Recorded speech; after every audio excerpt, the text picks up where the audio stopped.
Faith is like Wi Fi, it's invisible, but it has the power to connect you to what you need. विश्वास एक wifi की तरह है जो दिखता नहीं है, लेकिन आपको जो चाहिए उससे आपको कनेक्ट जरूर से करता है.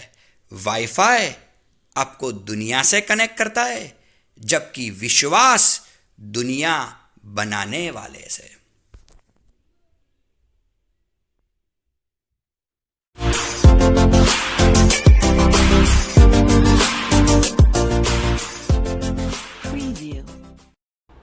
आज हम शुरू करने जा रहे हैं फर्स्ट फ्राइड का unit 1, a letter to God. The house, the only in the entire valley, sat on the crest of a low hill. एक वैली है, वैली के पास में ही एक छोटी सी हिल है और हिल के ऊपर एक छोटा सा मकान आया हुआ है.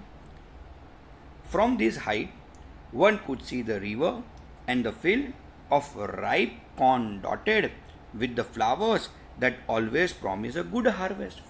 वैली में एक खेत भी है. ऐसा लग रहा है कि जब भी कभी आप हिल पर से उस वैली की तरफ देखोगे तो आपको पूरा खेत कॉर्न से भरा हुआ लगेगा. कॉर्न यानी कि मकई. कभी कभार हम उसको भुट्टा भी बोलते हैं और उस पर फूल तक आ चुके हैं. फूल के बाद ही उस पर कॉर्न लगेंगे. उसके पास में से ही एक नदी बह रही है, तो एक अच्छा सीन अपने को वो हिल से दिखेगा. The only thing the harvest needed was a downpour or at least अ शोर. एब्सोल्युटली वो जो ज़मीन है, वो जो खेत की ज़मीन है, वो कुछ ज़्यादा डिमांड नहीं करती है. बस थोड़ी बहुत बारिश हो जाए. फसल उसने हमेशा ही अच्छी दी हुई है. Through out the morning Lencho. अब ये लेंचो कौन है? तो लेंचो वो खेत का मालिक है. Lencho, who knew his fields intimately, had done nothing else but see the sky towards the north east. Lencho ने अपना काम बखूबी निभा दिया है. उसने अपने खेत पे काफ़ी मेहनत की हुई है. बस अब वो नज़रें गड़ाए बैठा है नॉर्थ ईस्ट की तरफ. Actually this is Latin America, और लेटिन अमेरिका में ज़्यादातर बारिश एब्सोल्युटली नॉर्थ ईस्ट से होती है. तो वो भी वहाँ कहाँ पे नज़रें गड़ाए बैठा है, तो वो भी नॉर्थ ईस्ट की बादलों की तरफ ही देखता हुआ बैठा है. उसको ऐसा लगता है कि नॉर्थ ईस्ट से अच्छी बारिश आने के आसार है, तो उसी वजह से वो देख रहा है हमेशा ही नॉर्थ ईस्ट की तरफ. Now we are really going to get somewhat a woman. यहाँ पे एक वुमन वर्ड का जिक्र किया गया है. वुमन कौन है? तो वुमन और कोई नहीं, लेंचो की वाइफ है.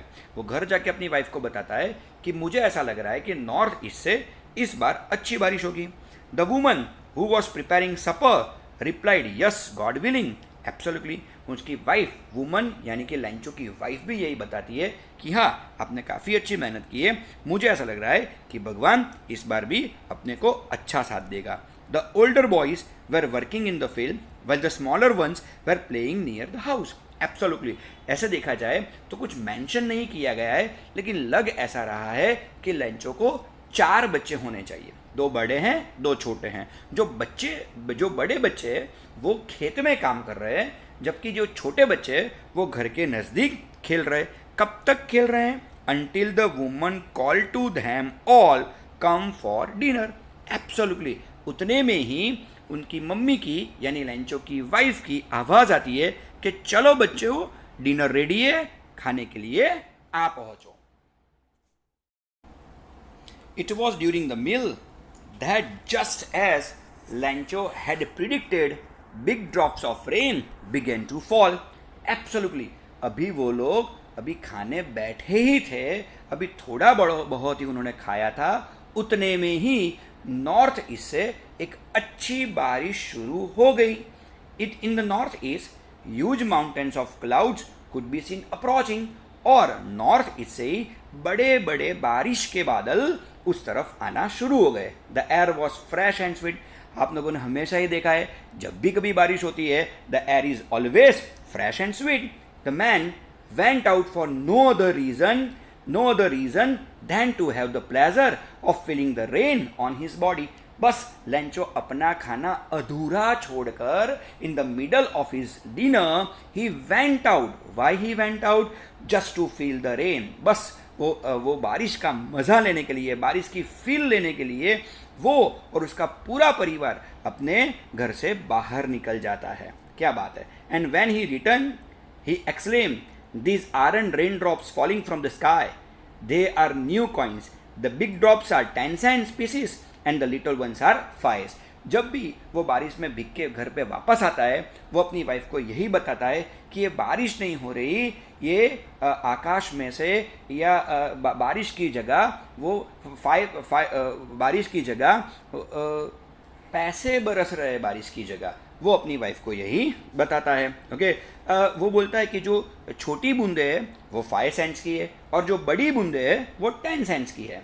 With a satisfied expression he regarded the field of ripe corn with its flowers draped in a curtain of rain. Draped in a curtain of rain. इस पर आप ज़रूर से ध्यान दीजिएगा. इसमें कौन सा लिटरली डिवाइस यूज़ किया गया है, इसमें कौन सा एफओपी या फिगर ऑफ स्पीच यूज़ किया गया है, तो इसमें यूज़ किया गया है मेटाफर. वो जाता है और बहुत ही सेटिस्फाइड एक्सप्रेशन के साथ वो अपने खेत को देखता है. वो देखता है कि खेत पूरा पानी से भर चुका है और उसे यही लगता है कि बस खेत को यही तो चाहिए था. But suddenly a strong wind began to blow and along with the rain very large hailstones began to fall. अरे यार ये क्या हो गया. इंग्लिश में एक बहुत ही पुरानी बात कही जाती है कि the man proposes God disposes. हम सोचते क्या है और भगवान करता क्या है, उसके यहाँ कुछ और ही अकाउंट चलता है.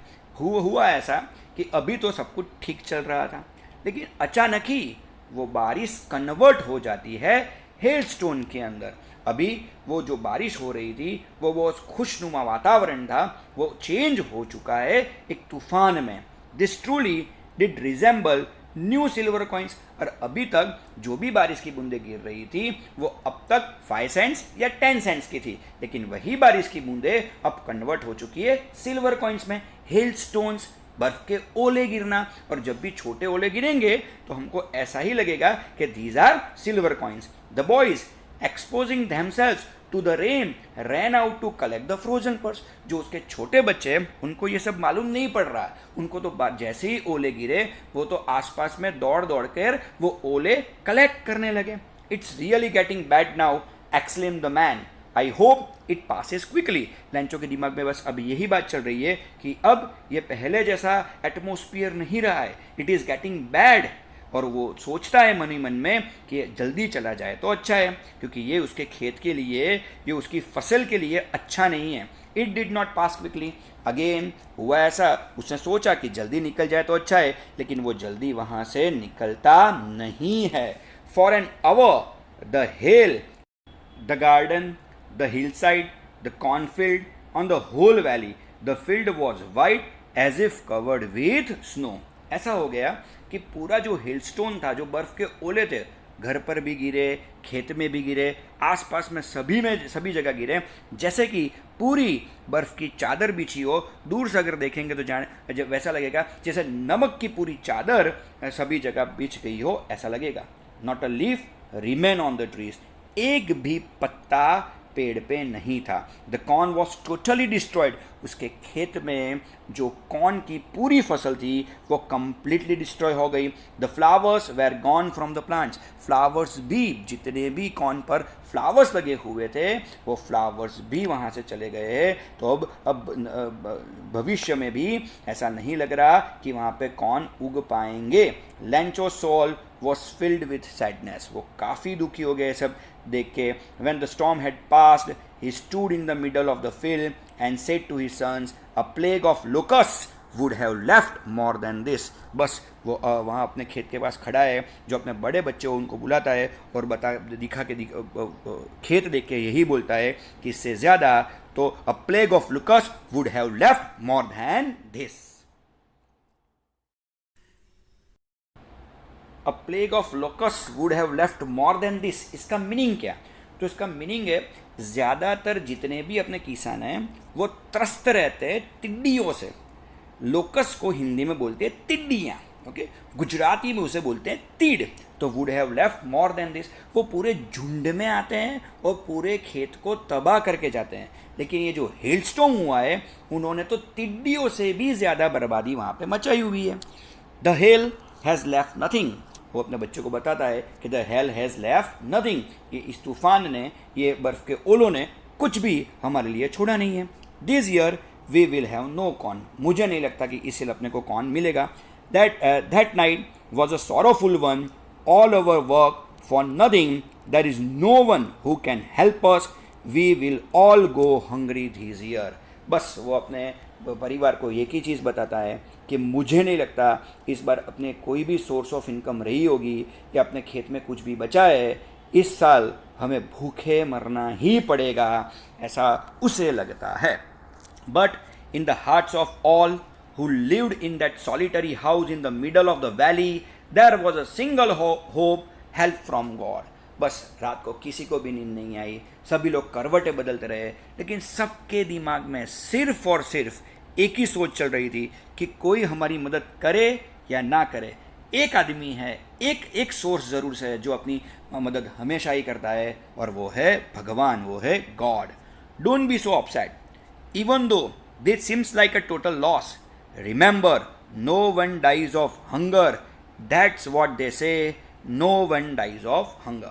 बस लेंचो अपने परिवार को थोड़ा एनकरेजमेंट देने के लिए, थोड़ी हिम्मत उनकी बढ़ाने के लिए ऐसा ही बोलते हैं कि अपने को क्या सिखाया गया है, अपने को यही सिखाया गया है कि कोई भूखा नहीं मरेगा।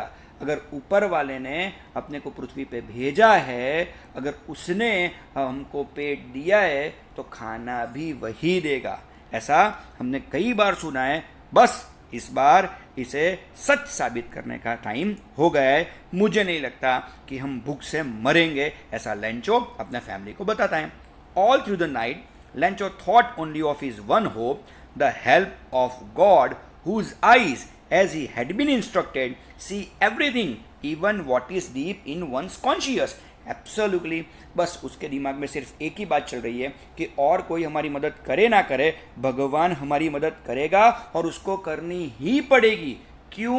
क्योंकि बचपन में हमको ऐसा सिखाया गया था, वैसा ही लेंचो को सिखाया गया है कि भगवान, आप उसको कुछ बताओ या ना बताओ, वो अपने दिल की बात जान लेते हैं। और लेंचो ने भी यही सोच लिया कि यस, मेरे दिल की बात भगवान तक पहुंच ही गई होगी, तो उसको, भगवान को मेरी मदद करनी ही पड़ेगी।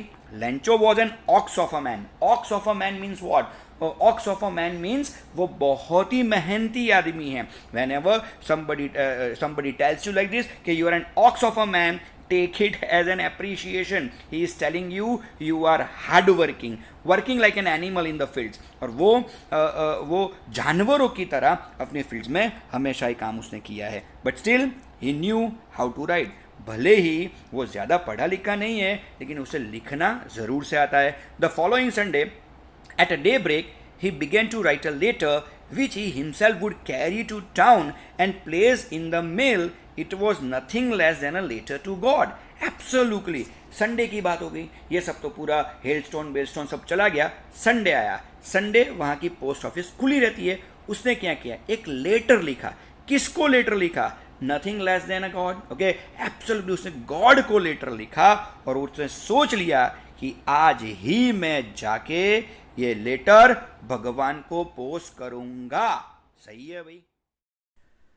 God, he wrote, if you don't help me my family and I will go hungry this year. उसने लेटर में यही लिखा था कि भगवान, अगर आप हमारी मदद नहीं करेंगे तो मैं और मेरा फैमिली दोनों भूखे ही मर जाएंगे इस ईयर। तो I need 100 pesos in order to sow my field again and to live until the crop comes because the hailstorm। Absolutely उसने भगवान को यही लिख के दिया कि भगवान, मुझे 100 pesos की ज़रूरत है। पैजोस, लैटिन अमेरिका में पैजोस चलता है। अमेरिका में भले ही डॉलर चलता हो, लेकिन लैटिन अमेरिकन कंट्रीज़ में पैजोस चलता है। तो उसने भगवान के सामने 100 pesos की डिमांड रखी। किस लिए रखी? उसे अपना खेत दोबारा जोतना है, और जब तक खेत जूतेगा और उसके आगे जाके फिर से कौन उस पर आएंगे, तब तक उसे अपना फैमिली चलाने के लिए 100 pesos की ज़रूरत है। और ये सब कुछ किस वजह से हुआ? तो ये सब कुछ हेलस्टॉर्म की वजह से हुआ। हुआ। हेलस्टोन, गॉड्स एक्ट, आपने OMG फिल्म में देखा होगा, एक्ट ऑफ गॉड। अगर ये एक्ट ऑफ गॉड है तो एब्सोल्युटली मुआवजा भी किसे देना है? ऊपर वाले को ही देना है। ही wrote to God on the envelope, put the letter inside, and still trouble went to town. At the post office, he placed a stamp on the letter and dropped it into the mailbox. बस उन्होंने envelope में वो letter डाल दिया। सही मायनों में सही, आपको थोड़े हंसी आएगी, लेकिन वो लेटर पोस्ट करने के लिए भी गया वहाँ पे, और एनवेलोप पे एड्रेस की बजाय सिर्फ उसने लिखा God. One of the employees who was a postman and also helped at the post office, went to his boss laughing heartily and showed him the letter to God. Never in his career as a postman had he known that address. हुआ कुछ ऐसा कि उसने जाके उस letter को post भी कर दिया। वो लेटर पोस्टमैन के हाथ में आया, उसने देखा एनवेलोप पे कोई एड्रेस लिखा हुआ नहीं था, एनवेलोप पे सिर्फ एक ही बात लिखी हुई थी, सिर्फ एक ही वर्ड लिखा गया था। कौन सा वर्ड लिखा हुआ था? God, nothing else. वो देखते ही, उसने लेटर तो अंदर पढ़ा नहीं, लेकिन वो ऊपर गॉड उसने लिखा हुआ था, वो समझ गया पूरी बात को कि किसी ने ऊपर वाले को लेटर लिखा है। वो हंसते हंसते पहुंच जाता है उसके बॉस यानी कि पोस्ट मास्टर के पास, तो जाके दिखाता है और बताता है कि सर, अगर आपको ये एड्रेस मालूम है जरा मुझे भी बताइए, क्योंकि मेरे तो पूरे करियर में मैंने गॉड का एड्रेस नहीं देखा है। यहाँ गांव में जितने भी लोग रहते हैं सभी का पता जानता हूँ, लेकिन ये जो गॉड महाशय है उनका एड्रेस मैं जानता नहीं हूँ। और वो बहुत ज़ोर ज़ोर से वहाँ जाके हंसने लगा। The post master, a fat amiable fellow. यहाँ पोस्ट मास्टर के लिए दो एडजेक्टिव्स यूज किए गए हैं। The very first adjective is fat and the second adjective is amiable. Okay, amiable fellow also broke out laughing. Okay, हुआ है कुछ ऐसा कि अगर ऐसी बात अगर किसी को भी आप बताएंगे तो वो जोर जोर से हंसने ही लगेगा। कौन भाई ऊपर वाले को खत लिखता है? बस ये बात सुन के पोस्ट मास्टर भी जोर जोर से हंसने लगे।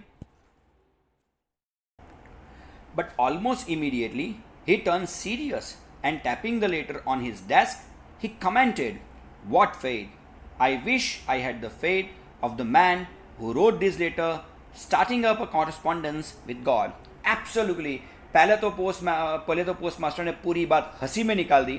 उसके बाद तुरंत ही उसे ऐसा लगा कि नहीं यार, जिस किसी ने भी इसे लेटर लिखा है, जिस किसी ने भी ये लेटर लिखा है, उसे ऊपर वाले पे बहुत ही भरोसा है। काश ऐसा भरोसा मैं भी ऊपर वाले पर रख सकता तो मैं भी ऊपर वाले के साथ शायद कॉरस्पॉन्डेंस कर पाता। क्या बात है। So in order not to shake the writer's faith in God, the postmaster came up with an idea, answer the letter. क्या बात है बॉस। अभी क्या हुआ कि अभी पोस्ट मास्टर ने कुछ ऐसा सोच लिया कि देखिए, जिस किसी ने भी लेटर लिखा है उसे ऊपर वाले पे बहुत भरोसा है। अगर हम इस लेटर का जवाब नहीं देंगे तो जिस किसी ने भी ये लेटर लिखा हुआ है उसका ऊपर वाले से भरोसा उठ जाएगा, और हम नहीं चाहते कि किसी का भी भरोसा ऊपर वाले से उठे। तो अभी करना क्या है? तो अभी करना सिर्फ एक ही बात है कि इस लेटर का किसी भी तरह अपने को आंसर करना है। भगवान हमको ही अब बन जाना है और हमको ही इस लेटर का जवाब देना है। But when he opened it was evident that to answer it he needed something more than goodwill, ink and paper. अभी पोस्ट मास्टर का तो काम क्या है? तो इंक और एब्सोल्युटली पेपर का साथ काम है।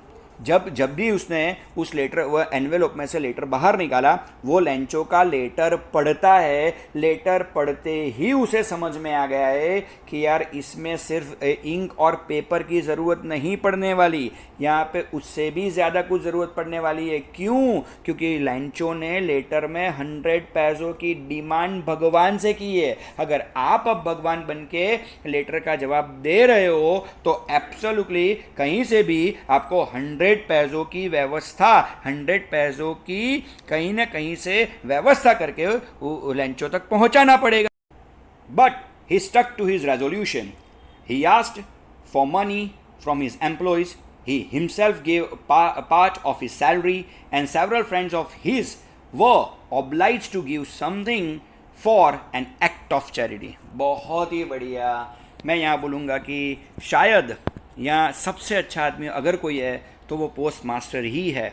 उसने लेटर पढ़ लिया, कि उसके लेंचो को 100 पैसों की ज़रूरत है। 100 पैसोज इकट्ठा करना पोस्ट मास्टर के लिए भी डिफ़िकल्ट है, लेकिन फिर भी ही स्टक टू हिज रेजोल्यूशन, फिर भी वो अपनी बात पे अड़ जाते हैं। उन्होंने खुद अपनी सैलरी का अमुक शेयर दे दिया लेंचो की हेल्प के लिए। उसने सभी एम्प्लॉयज़ को बोला कि नहीं, ये जो कोई भी इसका राइटर है लेटर का, उसका भगवान पर से फेद उठना नहीं चाहिए, आप भी थोड़ा बहुत जितना भी हो सके उतना कंट्रीब्यूट कीजिए। पोस्ट मास्टर ने अपने फ्रेंड्स को बोला, उनके फ्रेंड्स भी एन एक्ट ऑफ चैरिटी के लिए, ये चैरिटी के काम के लिए उन्होंने भी थोड़ा बहुत मदद पोस्ट मास्टर को की।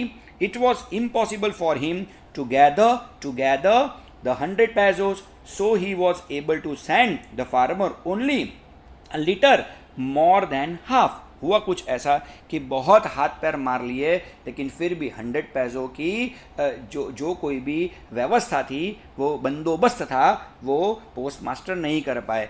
कुछ 50% से कुछ ज़्यादा, यानी 100 पैसों मांगे हैं तो 50 से कुछ ज़्यादा। आगे जाके आपको पता चलेगा कि उसने 70 पैसों की व्यवस्था की हुई है। बंदोबस्त 70 पैसों का हुआ, 30 पैसों का नहीं हुआ। ओके, देखते हैं आगे जाके क्या होता है। only a little more than half. He put the money in an envelope addressed to Lencho and with a letter containing only a single word as a signature God.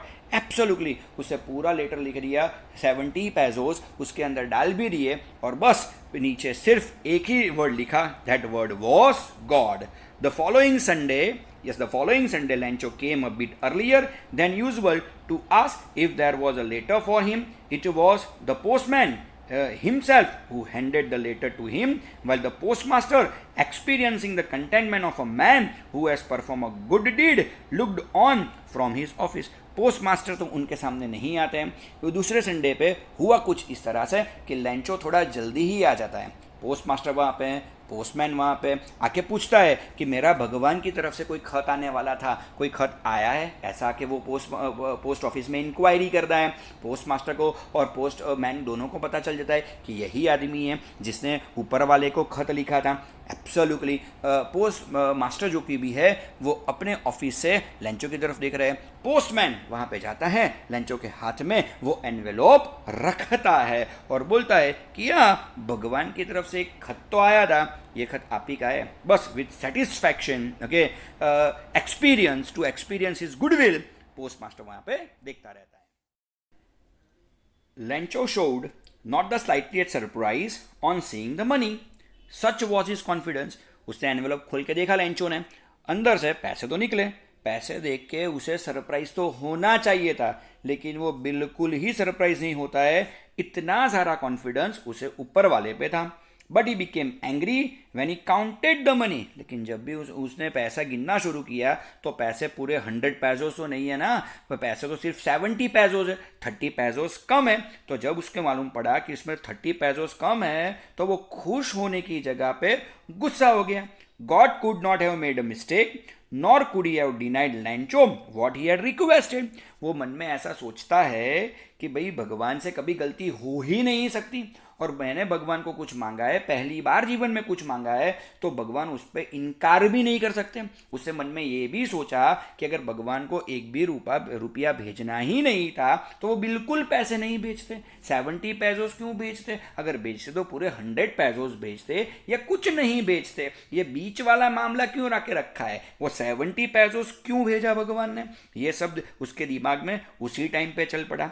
Immediately Lencho went up to the window to ask for paper and ink. और अचानक ही वो post office की एक window पे चला गया। उसे बोला कि मुझे एक पेपर दीजिए, मुझे एक पेन दीजिए, मुझे कुछ लिखना है। On the public writing table he started to write with much wrinkling of his brow. उसकी भवरे अभी ऊपर चढ़ गई है। जब किसी की भवरे ऊपर चढ़ जाए तो सोच लीजिए वो काफ़ी गुस्से में है, और वो गुस्से में ही किसी को लेटर लिख रहा है। We can easily predict that कि वो गुस्से में लेटर किसे लिख रहा है? ऊपर वाले को गुस्से में लेटर लिख रहा है। He started to write with much of wrinkling of his brow caused by the efforts he had to make to express his ideas। और उसके दिल में जो कुछ भी है, जो भी मलाल उसके दिल में है, वो सभी चीजें वो पूरा का पूरा पेपर पे उतार रहा है। When he finished, he went to the window to buy a stamp which he licked and then affixed the envelope with a blow of his fist। कुछ नहीं करता,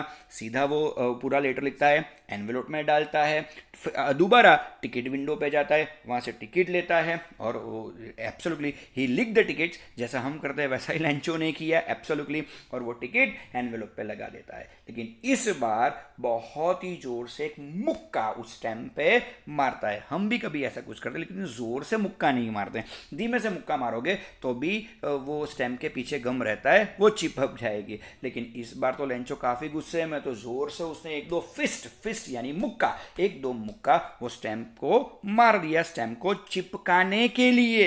ये सभी जेस्चर से हमको अपने को इजीली मालूम पड़ जाएगा कि लेंचो काफी गुस्से में है, और ये सभी चीजें पोस्टमैन और पोस्ट मास्टर उनकी ऑफिस से देख रहे हैं। वो समझ जाते हैं कि उसने गुस्से में ऊपर वाले को ही लेटर लिखा है। The moment the letter fell into the mailbox, the postmaster went to open it. It said, God, of the money that I asked for, only 70 pesos reached me. Send me the rest, since I need it very much.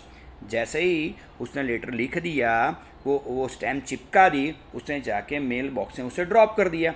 इस बार post master से बिल्कुल नहीं रहा गया, वो खुद दौड़ के मेल बॉक्स तक पहुंचे, उन्होंने लेटर निकाला, लेटर खोला, पढ़ना शुरू किया। उसमें लिखा हुआ था कि गॉड, आपने जितने भी पैसे मेरे को भेजे वो 70 पैसोज है, मुझे पैसों की सख्त ज़रूरत है, 30 पैसोज उसमें कम है, तो प्लीज़ जितना जल्दी हो सके उतना जल्दी मुझे पैसे भिजवाइए। क्या बात है, ऊपर वाले को भी ये आदमी ऑर्डर दे रहा है। But don't send it to me through the mail because the post office employees are a bunch of crooks. क्या बात है भाई, किसी ने बहुत ही बढ़िया बात की हुई है, नेकी कर दरिया में डाल।